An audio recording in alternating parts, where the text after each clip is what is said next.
Title: The Divine Hunter Chapter 1, The Farmer's Child, Did You Hear? A horse crashed into Moore's kid. Poor child. He's only 13, isn't he? I think he's bedridden for life. That's old news. Roy's woken up, but something's wrong with his head. He keeps spacing out in the yard.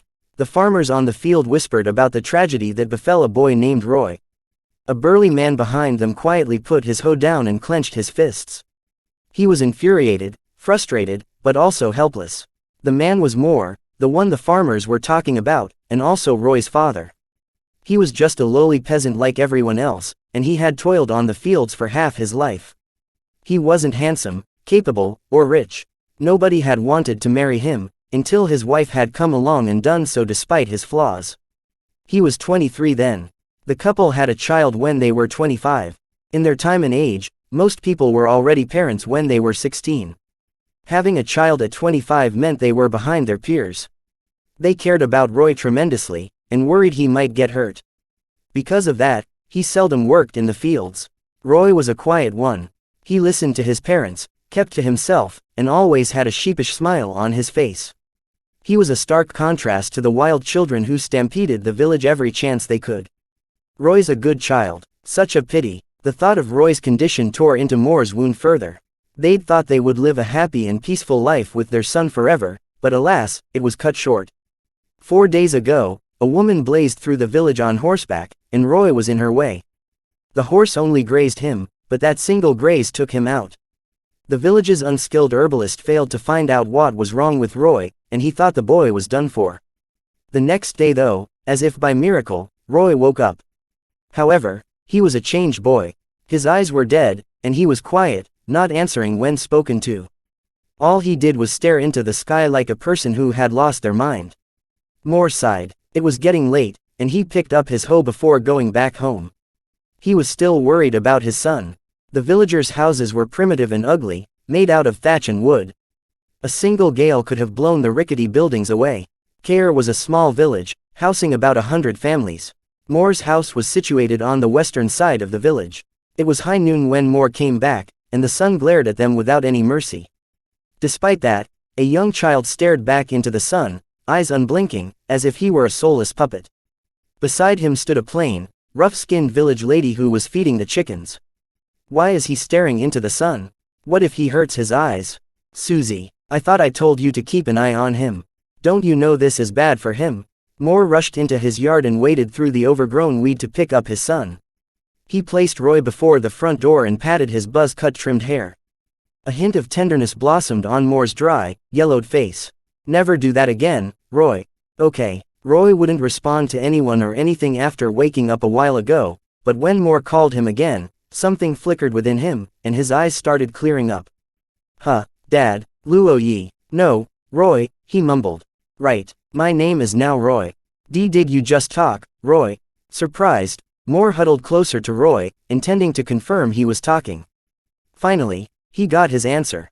His son, who had been quiet for the past 3 days, had started to speak again. At least he didn't turn mute. Come here, Susie, leave the animals alone. Roy just talked, Moore shouted, and Susie came a moment later, obviously in a hurry. The couple hugged Roy, and when he called out their names, tears streamed down their faces. Roy looked at his parents, Moore and Susie, closely. They weren't exactly good-looking, but they weren't ugly either. Their clothes were made out of hemp, and they looked worn out. Their skin was rough, and they looked gaunt from overworking. They had the feel of 2 innocent, welcoming villagers. So they're my parents. Tears welled up in Roy's eyes, and something tugged at his heartstrings. He hugged his parents back. At the same time, 2 different sets of memories fused within him. Before Roy, he was Luo Yi, a high school dropout in C Nation. At the same time, Roy was living in Caer, a village in Lower Posada, the southern border of a nation called Edirne. Luo Yi's parents died in a freak accident, and he quit school after their deaths. He was a shut-in who became addicted to the world of games. Once he would use up all the compensation fees, Luo Yi would kill himself. He had no parents, no car, no money, and was a game addict. That was effectively a death sentence in his original society. On the other hand, Roy might have only been the child of lowly, impoverished peasants, but his parents loved him. Luo Yi longed for that kind of relationship. I got addicted to games just so I could fill the void in my heart. And now I have a second chance to do so. The gods are smiling on me. Luo Yi inherited all of Roy's feelings and memories, which made him feel close to Moore and Suzy. What happened to you, Roy? Suzy asked. You scared us. The horse shocked me. All I could remember was how afraid I was. I don't know what happened. Stop with the questions. Moore roared at his wife. All that matters is that Roy is okay. That's all that matters. He patted Roy's head lovingly. After calming his worried parents down, Roy looked around his new abode, and a bitter smile painted on his face. The walls were uneven and rickety, the house only having a fireplace, a steel cauldron, a few tables and chairs, and 2 sets of beds, if anyone could call a stack of hay covered by pieces of worn-out cloth a bed. Lunch was made in a short while. A few dry, hard, disfigured loaves of bread, an egg, 2 dried fish, and a bowl of assorted vegetable soup were laid out before him. The food was plain enough, and there was no seasoning. Salt was a luxury in the household. Roy thought the food was weird, but despite it, he took a bite.